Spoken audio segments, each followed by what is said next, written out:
Assalamualaikum warahmatullahi wabarakatuh. Selamat pagi, salam sejahtera untuk kita semua. Baik, melanjutkan Iya, Pak.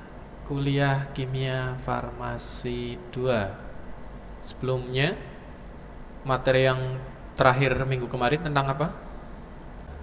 Untuk materi minggu ini adalah berhubungan dengan hormon steroid. Karena kimia farmasi, maka kita akan bersinggungan dengan hubungan struktur dan aktivitas seperti biasanya. Baik, saya mulai saja untuk mempersingkat waktu.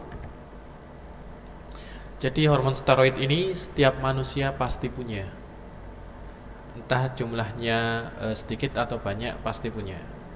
Nah, hormon steroid ini umumnya terletak di antara bagian atas dan bagian bawah ginjal. Biasanya di situ tempat produksi hormon steroidnya. Sehingga dikatakan ada hormon cortex adrenalis. Ini terletak di bagian korteks. Nanti ada gambarnya saya perlihatkan. Nah, hormon cortex adrenalis ini terdiri dari hormon adrenokortikoid dan hormon seks atau kelamin. Untuk hormon adrenokortikoid dibagi menjadi dua, ada mineral kortikoid dan hormon glukokortikoid. Apa itu? Nanti kita jelaskan. Kemudian untuk hormon seks ada tiga, yaitu hormon androgen, hormon estrogen, dan progestin atau progesteron. Mungkin kalian sudah pernah dengar, jadi itu hormon yang menentukan karakteristik manusia. Jadi apakah dia perempuan atau laki-laki. Oke, kita masuk ke hormon mineralokortikoid. Fungsi utamanya memelihara fungsi normal ginjal dengan mengatur pemasukan ion Na dan pengeluaran ion K, sehingga menjaga keseimbangan elektrolit. Jadi kita tahu ginjal itu fungsinya sebagai organ apa? Metabolisme atau absorpsi? Ayo. Ginjal organ apa? Metabolisme. Metabolisme. Ada yang lain? Oke. Ginjal adalah organ ekskresi. Ekskresi ya. Jadi dia ada pertukaran ion di sana pasti, karena kan ekskresi ya. Jadi bisa ada ion masuk atau ion keluar. Nah, pertukarannya ada di ginjal. Nah, hormon ini bertugas untuk menjaga keseimbangan itu. Untuk secara klinis sebagai terapi penyakit Addison. Jadi Addison ini sebuah penyakit di mana ada ketidakseimbangan elektrolit di dalam tubuhnya. Biasanya orangnya itu mudah lemas, atau nanti lama-lama akan muncul bercak hitam di beberapa bagian tubuh. Biasanya di bawah mata itu biasanya. Nah, itu namanya penyakit Addison. Contohnya ada aldosteron, deoksikortikosteron, dan fludrokortison. Ini contoh obatnya. Oke, itu mineral kortikoid. Jadi memang dari mineral ya, fungsinya menjaga keseimbangan. Yang kedua hormon glukokortikoid. Kita lihat ada dari kata gluko dan kortikoid. Gluko artinya apa? Gula atau glukosa. Kortikoid ini hormon kortikoid. Jadi dia punya peran, salah satunya adalah menjaga keseimbangan metabolisme glukosa. Kita lihat secara klinis, hormon glukokortikoid ini untuk pengobatan kelainan pada jaringan kolagen. Kolagen ada di mana? Biasanya di kulit ya, yang menentukan kekenyalan kulit. Nah, itu peran glukokortikoid. Kemudian pada rematik. Kemudian kelainan hematologis atau darah, ada kelainan di darah merahnya atau seringnya disebut leukemia. penyakit alergi seperti asma, dermatologis, dan anafilaksis shock atau shock anafilaksis. Kemudian penyakit Addison, kemudian sembab pada otak, hiperkalsemia, dan miastenia gravis atau pelemahan otot gitu ya. Untuk pengobatan jangka panjang, penghentian obat harus secara bertahap untuk mencegah gejala withdrawal. Jadi hampir seperti pemakaian atau penggunaan obat antihipertensi, tidak boleh dihentikan secara mendadak. Jadi harus tapering atau diturunkan perlahan. Jadi kalau pasien mendapat dosis 80 mg, maka setelah pemakaian selama 2 minggu misalnya, tidak boleh langsung dihentikan tapi diturunkan. Jadi 80, hari berikutnya 70, kemudian 60, 50, sampai paling rendah, dosis efektif paling rendah. Untuk mencegah terjadinya shock anafilaksis tadi atau efek seperti shock. Jadi organ itu bisa shock ya. Jadi dia tiba-tiba berhenti bekerja karena pengaruh obat. Nah, ini berbahaya. Mekanisme kerjanya kita lihat, glukokortikoid di dalam hormon steroid.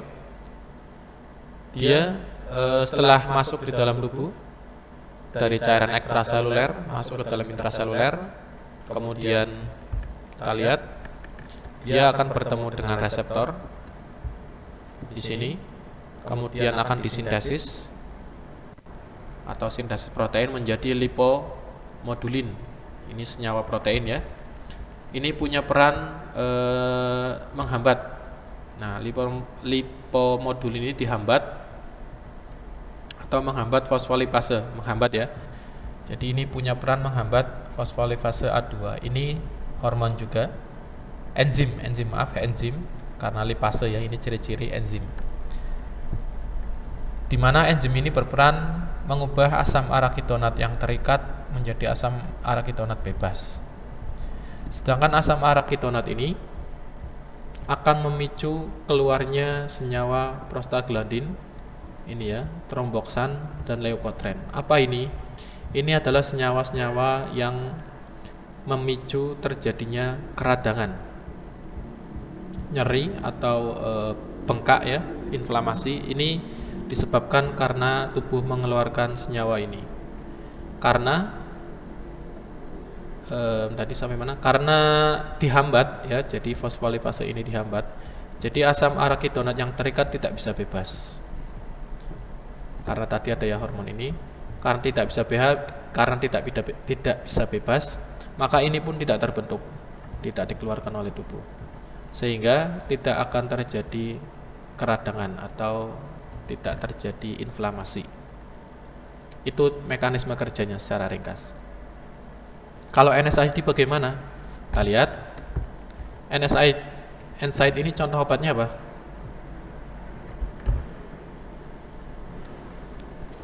NSAID contoh obatnya apa?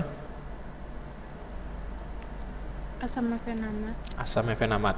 Oke, itu salah satunya.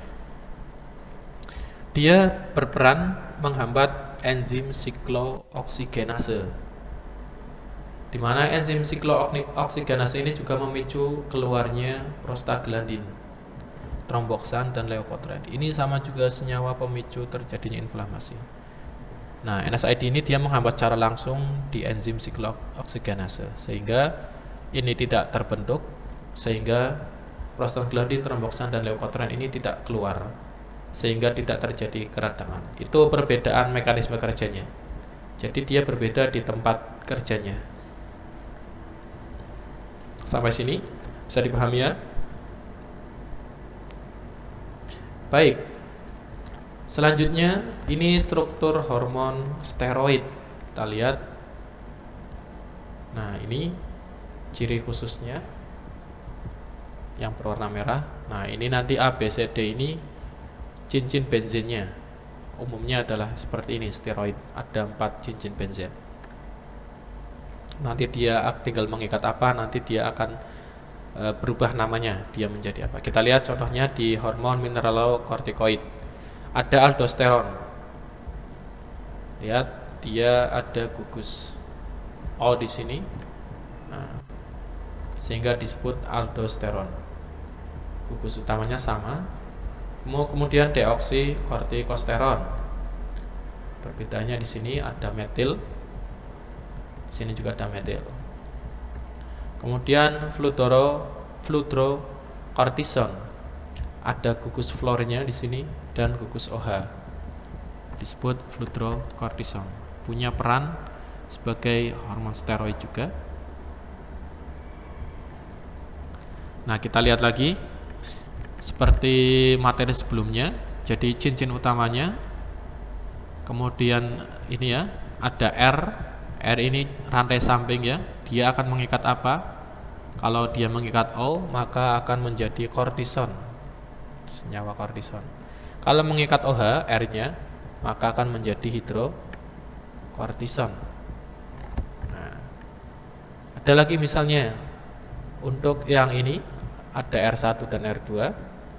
Kalau R1-nya O, rangkap O, dan R2-nya H, maka menjadi prednison. Tahu ya, prednison sering digunakan. Kemudian ada prednisolon jika R1-nya OH dan R2-nya H. Kemudian jika R1-nya OH dan R2-nya metil, maka menjadi metil prednisolon. Nah, kita lihat. Tuh ya. Kemudian contoh yang lain ada triamcinolon, triamcinolon asetonid, flusinolon, kemudian parametason dan yang lain-lain. Contoh saja. Oke, ini adalah aktivitas relatif hormon kortikosteroid. Kita bisa lihat di sini ada hormon mineralokortikoid, ada aldosteron di sini contohnya, senyawa aldosteron. Kemudian ini beberapa aktivitas farmakologinya dan dosisnya. Kita lihat, aldosteron punya aktivitas retensi natrium. Apa itu retensi natrium?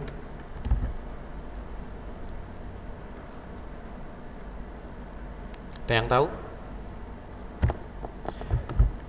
Ya, dia punya kemampuan menahan ion natrium di dalam tubuh. Jadi dia akan menumpuk natrium supaya tidak dikeluarkan oleh tubuh. Kemampuannya 3000. Antiradang peroralnya 0,2. Nah, kita lihat. Kemudian antiradang setempatnya 0,2 juga. Kemudian dosis ekuivalennya tidak ada. Kemudian ada yang lain, misalnya di sini ada triamcinolon. Nah, dia punya aktivitas antiradang setempat yang cukup kuat di sini 5 sampai 100. Kemudian ada dexamethasone. Nah, dia punya antiradang ya, umumnya digunakan sebagai antiradang setempat dan peroral. Ini cukup kuat, dexamethasone dan betamethasone. Oke, saya lanjutkan. Ini lewat saja. Oke, kita masuk ke hormon seks. Oke. Hormon seks ini terdiri dari ada hormon androgen, nanti juga ada progesteron, ada estrogen. Kita mulai dari hormon androgen dulu. Penggunaannya untuk pengobatan ketidakcukupan hormon pada laki-laki. Jadi ini merupakan hormon yang umumnya pada laki-laki. Pada pasien hipogonadisme dan hipopituitarisme. Jadi yang menentukan kejantanan ya. Jadi semakin tinggi androgennya dia semakin maco gitu ya.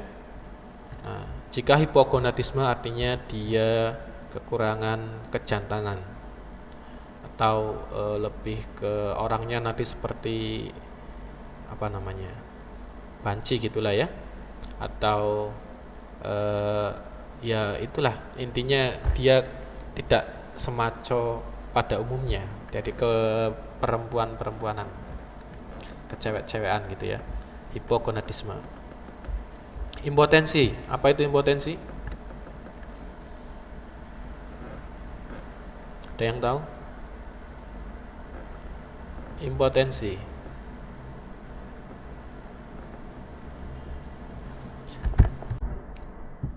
Kondisi ketika penis tidak mampu ereksi, Pak. Penis tidak mampu ereksi. Oke. Iya, Pak. Oke. Terlalu apa ya? Ini pembahasan 18 plus ya. Ada yang belum 18 di sini? Saya, Pak.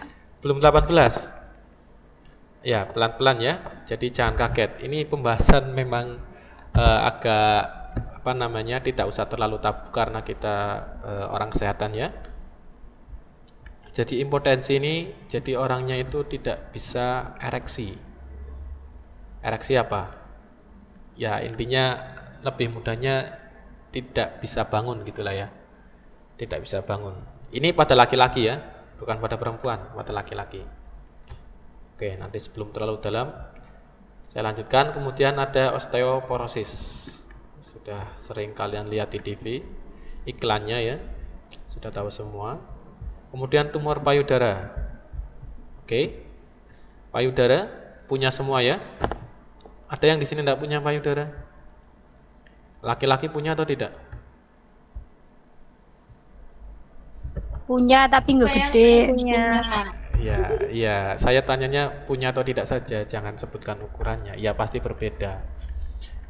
Kalau sama itu ya seperti yang saya katakan tadi, mungkin dia hipogonadisme tadi. Oke, tumor payudara. Jadi umumnya memang kalau tumor lebih banyak ke laki-laki, perempuan ya kalau tumor payudara, walaupun tidak menutup kemungkinan laki-laki juga bisa kena. Tapi mayoritas adalah perempuan. Kemudian anabolik steroid untuk meningkatkan pertumbuhan anak-anak. Jadi androgen ini juga mempengaruhi pertumbuhan ketika anak-anak. Jadi kalau hormonnya sedikit, pertumbuhan anaknya atau orangnya akan terhambat. Kemudian untuk pengobatan anemia dan dysmenor. Ini anemia dan dysmenor pada perempuan, jadi bisa digunakan androgen. Kemudian menghambat laktasi dan pengobatan frigiditas pada wanita. Jadi kalau ASI-nya terlalu kencang, bisa dihambat dengan hormon androgen. Kemudian testosteron. Jadi testosteron ini hanya ada pada laki-laki ya, yang punya testis tadi dikatakan. Testis tahu semua ya, ada yang belum tahu testis? Mungkin yang di bawah 18 nanti tanya temennya yang sudah tahu ya. Tidak perlu saya tunjukkan dan saya jelaskan. Oke, ini struktur utamanya testosteron. Kita lihat ada rantai samping R1 dan R2. Nah, jika R1-nya H, kemudian R2-nya OH, itu disebut testosteron tadi hormonnya ya. Kemudian yang lain, jika misalkan mengikat metil di sini, maka menjadi metil testosteron. Mengikat etil, maka menjadi etil testosteron.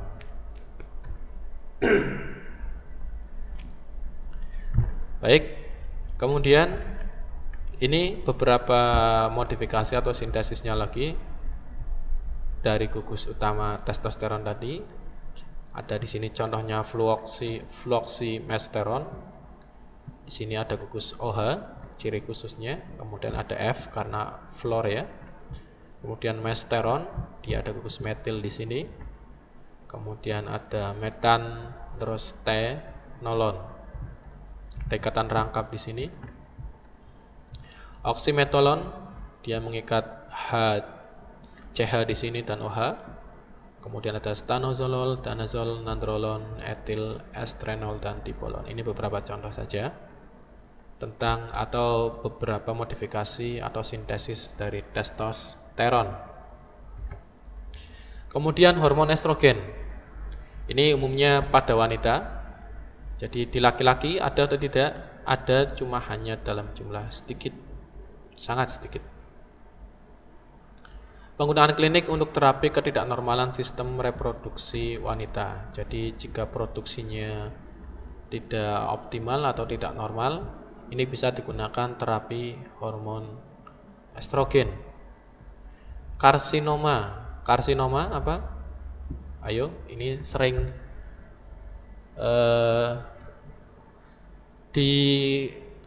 sering muncul di misalkan efek samping dari obat atau dari penyakit dan macam-macam. Karsinoma apa? Kanker, Pak. Ya, kanker. Jadi kanker atau karsinogenik ya, dulu pernah saya singgung. Jadi ada karsinogenik, ada teratogenik. Kalau karsinogenik adalah pemicunya, jadi makanan atau senyawa atau obat yang bisa memicu kanker. Karsinoma itu penyakitnya, seperti tumor prostat dan payudara. Jadi ada tumor prostat, tumor payudara. Kemudian hormon estrogen juga untuk kontrasepsi oral. Jadi ya sering nanti kalian akan temui di apotek ada beberapa obat-obat KB misalnya itu mengandung hormon estrogen. Biasanya dikombinasi dengan hormon progestin atau progesteron. Kemudian untuk disminor, ini biasanya pada perempuan ya. Laki-laki saya rasa tidak mengalami disminor. Kalau sakit perut atau nyeri itu berarti mungkin karena telat makan atau belum makan ya. Beda dengan disminor yang dialami perempuan. Amenor, artinya tidak, menor artinya menstruasi, berarti dia tidak bisa menstruasi, gitu ya, nyeri saja, tapi bukan karena menstruasi. Endometriosis, jadi ada kelainan di endometrium. Kemudian menstruasi yang tidak normal, ini bisa menggunakan terapi hormon estrogen. Kemudian mengontrol sindrom sesudah menopause. Jadi sindrom-sindrom yang muncul setelah menopause. Atau lanjut ya, usia lanjut. Kemudian estrogen ada yang steroid dan non steroid. Untuk yang steroid contohnya estrogen alami ya, estradiol, estriol dan estron. Nah, kemudian untuk estrogen teresterifikasi ada estradiol benzoat, dipropionat, valerat, sipionat dan estradiol enantat. Nah, kita tahu karena ini kimia ya, jadi akan ada reaksi sintesis dan bermacam-macam untuk membentuk senyawa baru yang bisa lebih berguna atau bermanfaat. Jadi estrogen ini dimodifikasi sedemikian rupa supaya bisa digunakan sesuai kebutuhan. Kemudian ada estrogen terkonjugasi. Contohnya senyawa estrogen terkonjugasi alami adalah premarin. Kemudian turunan semisintetik, contohnya asam diosinolat, etinil estradiol dan mestrenol. Estrogen non steroid, kalau tadi steroid sekarang non steroid atau buatan atau estrogen sintetik, contohnya benzestrol, dienestrol, dietilstilbestrol, hexestrol, klorotrianesen dan metil enestril. Yang paling sering adalah yang kuning-kuning ini. Kemudian ini dietilstilbestrol. Ini ada di beberapa tanaman di Indonesia, banyak yang mengandung ini, dietilstilbestrol. Kemudian tadi hormon estrogen steroid. Kemudian ini strukturnya, contohnya ada estriol misalnya, estradiol ini misalnya. Jika R1 dan R2-nya, R1H dan R2H. Aktivitasnya cukup kuat, 6 ya, dibanding estron dan estriol. Kemudian ada homoestriol. Jika R-nya mengikat OH. Kemudian estron ini diubah oleh KOH menjadi asam diosinolat, punya aktivitas lebih kuat dalam tubuh dibandingkan ini apa namanya sebelumnya, dibandingkan dengan estron. Ini struktur dari yang non steroid ya, tadi kan steroid, ini yang non steroid. Contohnya estradiol, kemudian dia mengikat R1-nya misalkan ini, R2-nya H, maka akan menjadi 2 tetrahidropiranil estradiol. Nah, ini hasil beberapa sintesis. Dan ini ada juga di mana perubahan R ini jika mengikat OH, dia akan menjadi aden estradiol, punya kemampuan 15-20 kali lebih kuat daripada estradiol biasa, etenil ya. Kemudian untuk yang CH atau mestranol ini masa kerjanya menjadi panjang. Kemudian jika mengikat ini, gugus ini akan menjadi gugus quinin ya, quinestrol, masa kerja bisa sampai 1 bulan. Nah, ini yang digunakan biasanya untuk implan atau susuk KB, dia punya kerjanya lama. Ini contoh perubahan dari cis ke trans misalnya. Ada trans ya, ada cis. Ini mungkin di kimia. Yang pernah mempelajari kimia pasti tahu ini. Nah, strukturnya bisa berubah menjadi kalau misalnya ini dari mengalami reduksi ya, jadi berubah posisinya, balik. Ini adalah turunan diethylstilbestrol. Yang tadi diethylstilbestrol. Nah, sama ya, lihat strukturnya ini menarik sekali bentuknya. Nah, tinggal rantai sampingnya dari R1, 2, 3, 4 dia mengikat apa. Nah, jadi dosisnya ini mikrogram per mikrogram ya. Jadi untuk yang R1OH, R2OH, R3 etil, R4 etil punya dosis ekuivalen yang kecil. Artinya apa? Lebih bagus atau tidak? Tentu lebih bagus. Karena apa? Semakin kecil dosis, semakin kecil efek sampingnya. Artinya jika dalam jumlah sedikit saja bisa sudah memberikan efek, artinya dia lebih efektif, itu ya, lebih sensitif dan minim efek samping. Berbeda dengan yang misalnya dengan yang ini ya. Jadi dia butuh 100 mikrogram, lebih besar. Artinya efek sampingnya juga akan semakin besar. Kalian ingat, setiap obat sintesis pasti ada efek sampingnya. Jadi semakin besar dosis pasti akan semakin besar efek sampingnya. Kemudian masuk ke hormon progestin. Ini digunakan untuk pengobatan pada keadaan ketidakcukupan progesteron, seperti amenor, disminor, perdarahan uterus, dan endometriosis pada perempuan umumnya ya. Kemudian pengobatan ketidaksuburan atau infertilitas, perempuan juga. Kemudian kanker endometrium, jadi di bagian rahim ya, endometrium.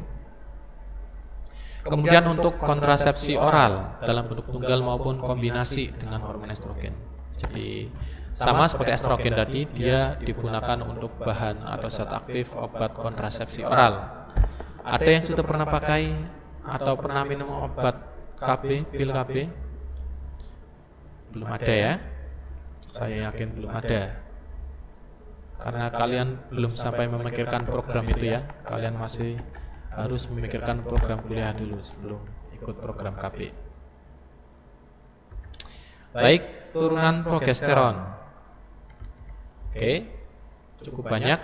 Seperti tadi estrogen, ada steroid ya, ada yang alami, ada yang sintetis. Kita lihat untuk turunan progesteron yang alami dan esternya, contohnya progesteron dan hidroksiprogesteron kaproat yang alami. Kemudian turunannya ada chlormadinon astat, dihidrogesteron, kemudian metroksiprogesteron astat dan magestrol astat.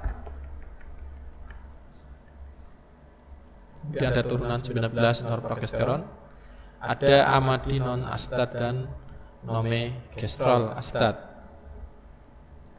Itu contohnya. Kemudian turunan testosteron.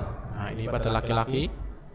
Contohnya dimetisteron dan etisteron. Kemudian turunan 19 nortestosteronnya.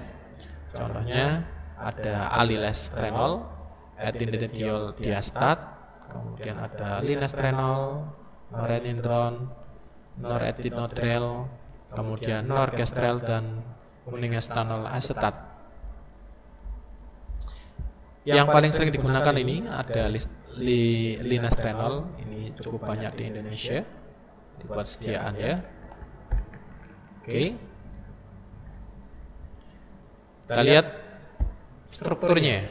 Ini struktur progesteron. Nah, biasanya diberikan per oral tes setengahnya 5 menit ya. Jadi cepat sekali. Diberikan secara IM. Kemudian untuk 19 norprogesteron ini aktivitas IM 8 kali progesteron biasa kalau diberikan IM. Kemudian ada 17 alfa hidroksiprogesteron kaproat. Ini masa kerjanya lebih panjang. Sama ini metroksiprogesteron asetat. Kemudian testosteron ini setelah disintesis, jika R1-nya H dan R2-nya H, maka disebut dihidrogesteron. Ini punya peran memelihara kehamilan. Ya, jadi yang sudah hamil atau yang sedang hamil belum ada ya. Kalau ada masalah kehamilan atau janinnya lemah atau ada gangguan atau gejala yang cukup berbahaya, maka perlu dibantu dengan atau dipelihara dengan dihidrogesteron. Kemudian ada jika R1 mengikat metil, R2 mengikat hidroksi, maka menjadi magestrol, punya aktivitas lebih kuat daripada dihidrogesteron. Kemudian jika R1-nya Cl, klorida, R2-nya hidroksi, maka menjadi chlormadinon. Aktivitasnya lebih kuat lagi dibandingkan magestrol. Oke. Nah, kemudian ini struktur dari testosteron. Sama R1-nya H, R2-nya H, maka testosteron. Kalau tadi ini progesteron ya, yang ini testosteron. Kita lihat sama. Jadi dia mengikat apa yang akan meningkatkan aktivitasnya.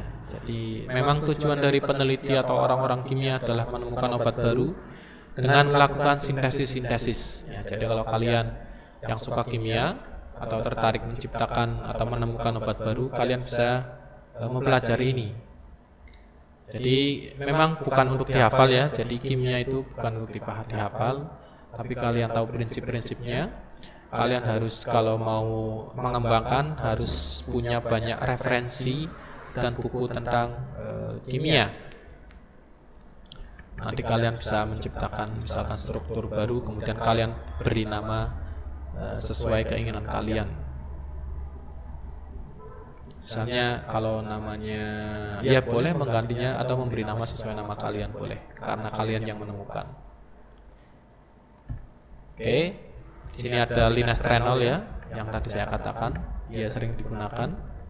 Kemudian alinestrenol, ini sering digunakan obat-obat di Indonesia untuk memelihara kehamilan. Nanti kalian bisa cek kalau misalkan sudah hamil. Dan sekarang ya, kemudian beli obat, kalian cek kandungannya, biasanya akan mengandung hormon ini atau obat ini. Baik, sumber steroid dari alam, contohnya adalah pepaya atau Carica papaya L, nama latinnya, mengandung senyawa steroid golongan sterol atau nama lain senyawa spesifiknya adalah camfesterol. Kemudian daun pepaya juga digunakan sebagai obat penyakit beri-beri, malaria, kejang perut, kemudian penurun panas dan penambah nafsu makan. Nah, jadi memang semua diperoleh dari alam sebenarnya. Setelah kalian dapat senyawa tunggalnya, kalian bisa memodifikasinya. Nanti apakah dia akan meningkatkan efeknya, kemudian menurunkan toksisitasnya, atau misalkan dia punya aktivitas lain. Nah, kalian bisa bermain di situ. Kemudian kulit batang bako merah misalnya, dia punya senyawa steroid yang terkandung dalam kulit batang. pako merah, di mana senyawanya itu merupakan campuran dari senyawa steroid, kampesterol, stigmasterol, dua ya, campuran kampesterol dan stigmasterol. Ini golongan steroid. Kemudian buah mahkota dewa atau Valeria macrocarpa. Ini di Jawa cukup banyak dan sering dianggap ini beracun ya. Ternyata di sana di buahnya mengandung senyawa steroid. Nah, ini dengan senyawa stigmas 5-N3 beta ol atau beta sitosterol senyawanya. Ini sudah pernah diteliti mengandung senyawa steroid. Nanti kalau kalian mau meneliti lagi buah mahkota dewa, siapa tahu menemukan senyawa baru lagi misalnya, itu bisa. Kemudian kulit batang buah maja, kalian tahu ya buah maja atau buah Majapahit, karena memang rasanya pahit. Itu yang buahnya bentuknya seperti bukan jambu ya, jeruk bali ya.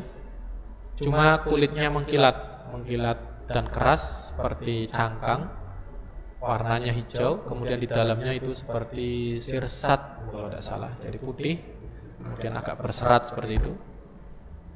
Nah, itu namanya buah maja. Mengandung senyawa steroid, ini kulit batangnya. Buah maja adalah stigmasterol, kulit batang buah maja. Jadi di dalam buahnya juga ada stigmasterol.